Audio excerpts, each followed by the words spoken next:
दोस्तों, आज मैं आपके सामने एक बहुत ही मेरी पुरानी ड्राइंग बुक जो कि करीबन 1988 यानी आज से करीबन 32 साल पहले जिस ड्राइंग बुक पे मैं कुछ पेंटिंग्स या ड्राइंग स्केचेस बनाता था उसके बारे में आपको बताने वाला हूँ।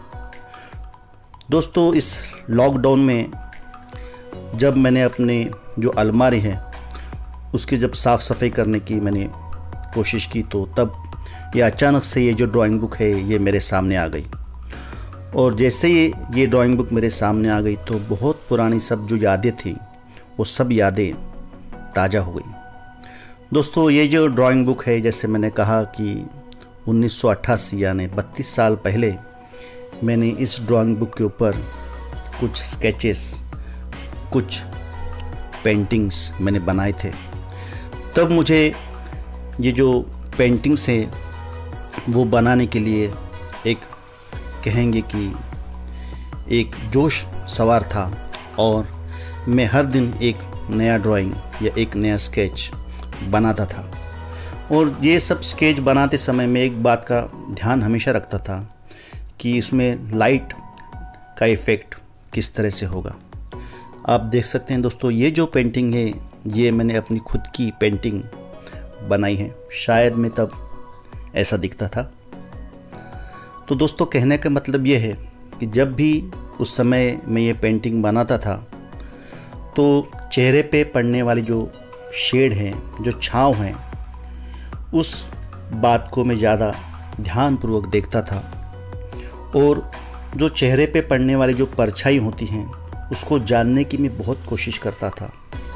और सभी मेरे पेंटिंग्स में ज़्यादातर जो मेरे पोर्ट्रेट्स मैंने बनाए हैं उसमें ज़्यादातर मैं इसी बात का ध्यान रखता था।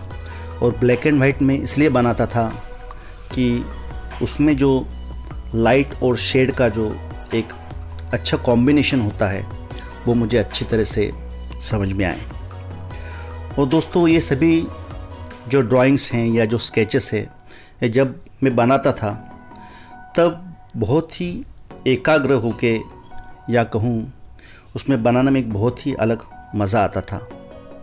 और वो बनने के बाद काफ़ी समय तक उसको देखना और उसमें और कैसा अच्छा हो सकता है उसके बारे में सोचना, ये सभी बातें मुझे आज याद आती हैं।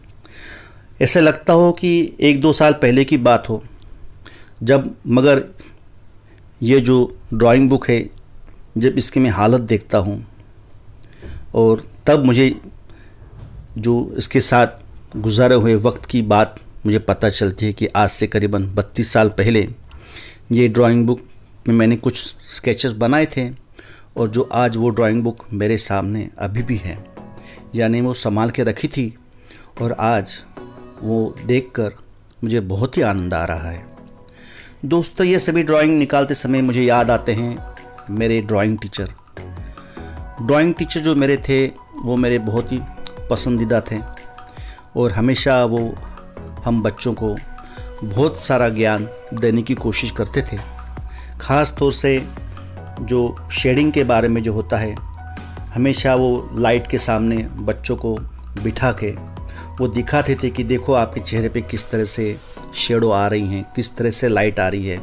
आप सामने के एंगल से देखो, आप बाएं एंगल से देखो, आप ऊपर से देखो, अलग अलग तरह से एंगल से वो हमेशा दिखाने की कोशिश करते थे।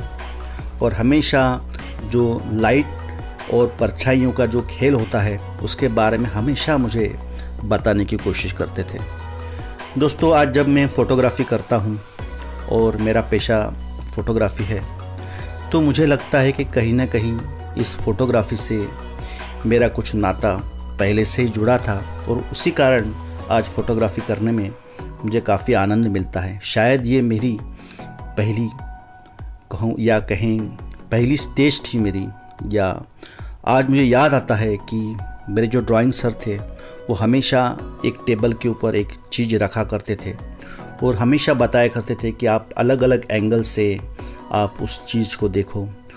ये टॉप एंगल से उसके ऊपर जो पड़ने वाली जो लाइट है उसका आप देखो, आप साइड से कैसे इसके ऊपर परछाई पड़ती हैं उसके बारे में देखो। तो अलग अलग एंगल से उस चीज़ के ऊपर जो पड़ने वाली लाइट है, जो मेन सोर्स है, उसको अलग अलग तरह से वो हमें हमेशा दिखाया करते थे। और लाइट और शेड का जो कॉम्बिनेशन है वो हमें हमेशा बताने की कोशिश किया करते थे। और मुझे लगता है उसी के कारण आज जो भी मुझे थोड़ा बहुत ज्ञान है वो उन्हीं के कारण है। दोस्तों, वो जब भी हमें स्थिर चित्र यानी स्टिल ड्राइंग्स सिखाया करते थे तो हमेशा शेडिंग के बारे में मुझे बहुत ही डिटेल में बताया करते थे कि किस तरह से उस जो स्थिर चित्र है उसके ऊपर कहाँ से लाइट गिर रही है उसके बारे में आप सोचो।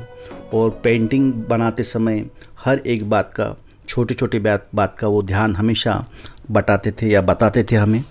तो दोस्तों, आज मुझे मेरे जो ड्राइंग टीचर हैं बहुत ही याद आते हैं और उनकी जो छोटी छोटी बातें थीं आज शायद वही मुझे एक अच्छा फ़ोटोग्राफ़र बनाने के लिए बहुत महत्वपूर्ण बात मुझे लगती है।